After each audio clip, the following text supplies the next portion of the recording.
स्वागत. पाहूयात आजच्या ताज्या घडामोडी. दक्षिण काशी म्हणून ओळखल्या जाणाऱ्या येडूर येथील श्री वीरभद्रेश्वर मंदिरात श्रावणातील दुसऱ्या सोमवारी भक्तीचा अक्षरशः महासागर उसळला. पहाटेपासूनच दर्शनासाठी भाविकांच्या लांबच लांब रांगा लागल्या होत्या. दिवसभर मंदिर परिसर भाविकांच्या गर्दीने फुलून गेला होता. श्री वीरभद्रेश्वर व भद्रकाली देवीच्या दर्शनासाठी कर्नाटकासह महाराष्ट्र, आंध्र प्रदेश तसेच अन्य राज्यातून हजारो भाविक येडूरमध्ये दाखल झाले. भाविकांच्या श्रद्धेने संपूर्ण मंदिर परिसर भक्तिमय वातावरणाने भारावून गेला होता.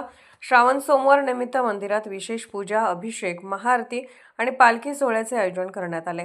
पारंपरिक व धार्मिक वातावरणात झालेल्या पालखी सोहळ्यात हजारो भाविकांनी उत्स्फूर्त सहभाग घेतला. भाविकांनी श्री वीरभद्रेश्वरांना अभिषेक अर्पण करून मनोभावे दर्शन घेतले.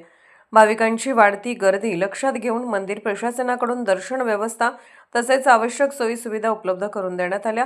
त्यामुळे भाविकांना कोणतीही मोठी अडचण न येता दर्शन घेता आले.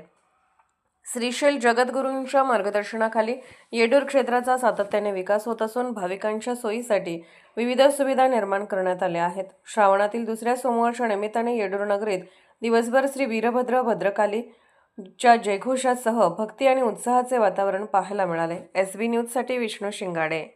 राजकीय, सामाजिक, आर्थिक असा सर्व घडामोडींचा आढावा पाहायला विसरू नका SB न्यूज चॅनल आणि नक्कीच सबस्क्राईब करा.